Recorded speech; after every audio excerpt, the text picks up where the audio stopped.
നമസ്കാരം. Raf talks ഫുട്ബോളിലേക്ക് ഏവർക്കും സ്വാഗതം. ഈ വർഷത്തെ കോപ്പ അമേരിക്ക ടൂർണമെന്റ് അതിന്റെ അവസാന ഘട്ടത്തിൽ ഇപ്പോൾ എത്തിക്കഴിഞ്ഞിട്ടുണ്ട്. ഇനി സെമി ഫൈനൽ പോരാട്ടങ്ങളാണ് നടക്കാനുള്ളത്.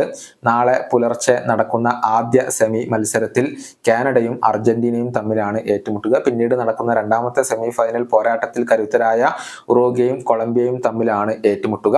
വമ്പന്മാരായ ബ്രസീൽ നേരത്തെ തന്നെ ടൂർണമെന്റിൽ നിന്ന് പുറത്താവുകയും ചെയ്തിരുന്നു. കോപ്പ അമേരിക്കയുമായി ബന്ധപ്പെട്ടൊരു കണക്ക് ഇപ്പോൾ സോഫ സ്കോർ പ്രസിദ്ധീകരിച്ചിട്ടുണ്ട്. ഈ ടൂർണമെന്റിൽ ഏറ്റവും കൂടുതൽ റേറ്റിംഗ് നേടിയ താരങ്ങളുടെ ആദ്യ 3 താരങ്ങളുടെ ലിസ്റ്റാണ് ഇവർ പ്രസിദ്ധീകരിച്ചിട്ടുള്ളത്. ഒന്നാം സ്ഥാനത്ത് വരുന്നത് കൊളംബിയൻ നായകനായ ജെയിംസ് റോഡ്രിഗസ് ആണ്.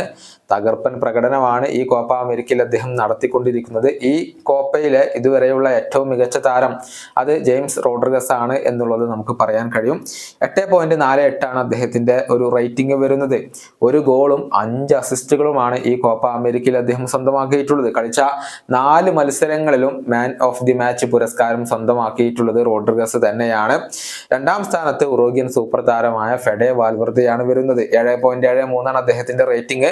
ഇതേ റേറ്റിംഗ് തന്നെ നേടിക്കൊണ്ട് ലയണൽ മെസ്സി 3-ാം സ്ഥാനമാണ് ഇപ്പോൾ കരസ്ഥമാക്കിയിട്ടുള്ളത്. മെസ്സിക്ക് ഈ കോപ്പ അമേരിക്കയിൽ ഗോളുകൾ ഒന്നും നേടാൻ കഴിഞ്ഞിട്ടില്ല എന്നത് ഒരു വസ്തുതയാണ്. അസിസ്റ്റ് മാത്രമാണ് മെസ്സിയുടെ പേരിലുള്ളത്. മാത്രമല്ല, പരിക്ക് കാരണം മെസ്സിക്ക് ഒരു മത്സരം നഷ്ടപ്പെടുകയും ചെയ്തിരുന്നു എന്നുള്ളതാണ്. നിലവിൽ കോപ്പയിലെ ഏറ്റവും മികച്ച താരം അത് ജെയിംസ് റോഡ്രിഗസ് ആണ്. ഇനി നടക്കാനിരിക്കുന്ന സെമി ഫൈനൽ മത്സരങ്ങളെ ആശ്രയിച്ചുകൊണ്ടാണ് ടൂർണമെന്റിലെ ഏറ്റവും മികച്ച താരം ആരാണ് എന്നുള്ളത് നിർണ്ണയിക്കുന്ന ആ ഒരു പുരസ്കാര ദാനമൊക്കെ നിലകൊള്ളുന്നത്.